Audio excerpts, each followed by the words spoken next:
કેશોદ નગરપાલિકાના નાણાકીય વર્ષ 2024ની સરેરાશ વેરા વસૂલાત 46 થી 47% જેટલી થયેલી છે। આવનારા નાણાકીય વર્ષમાં કેશોદ નગરપાલિકા વ્યાજ વળતરના નિયમો લાગુ કરવા જઈ રહી છે। તો આવતા નાણાકીય વર્ષમાં વળતર એટલે કે રિબેટ 10%નો લાભ લેવા માટે મિલકત ધારકોએ આ વર્ષમાં જે વેરા બાકી છે તે ભરપાઈ કરવા આવશ્યક છે।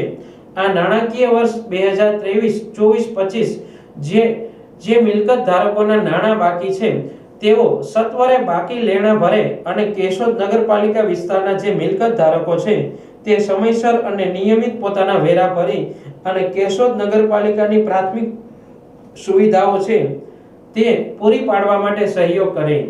કેશોદ નગરપાલિકા વિસ્તારના જે મિલકત ધારકો છે તે પોતાની નાગરિક તરીકેની ફરજ પૂરી કરી કેશોદ નગરપાલિકાને નિયમિત રીતે વેરા ભરપાઈ કરી સહયોગ આપવા ચીફ ઓફિસર વાઘેલા નમ્ર અપીલ કરે છે।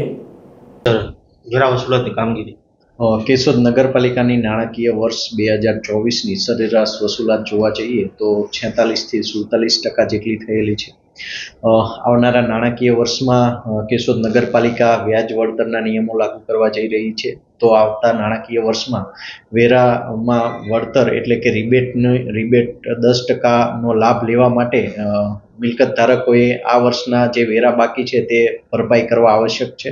એટલે હું કેશોદના જે મિલકત ધારકો છે તેમને અપીલ કરું છું કે આ નાણાકીય વર્ષ 2023-24-25ના જે મિલકત ધારકોના લેણા બાકી છે તેઓ સત્વરે તેમના બાકી લેણા ભરે અને કેશોદ નગરપાલિકા વિસ્તારના જે મિલકત ધારકો છે તે સમયસર અને નિયમિત પોતાના વેરા ભરી અને કેશોદ નગરપાલિકાને જે પ્રાથમિક સુવિધાઓ છે તે પૂરી પાડવા માટે સહયોગ કરે અને કેશોદ નગરપાલિકા વિસ્તારના જે મિલકત ધારકો છે તે પોતાની નાગરિક તરીકેની ફરજ પૂરી કરી અને કેશોદ નગરપાલિકાને નિયમિત રીતે વેરો ભરપાઈ કરી અને આવી જ રીતે સહયોગ આપતા રહે એવી હું નમ્ર અપીલ કરું છું।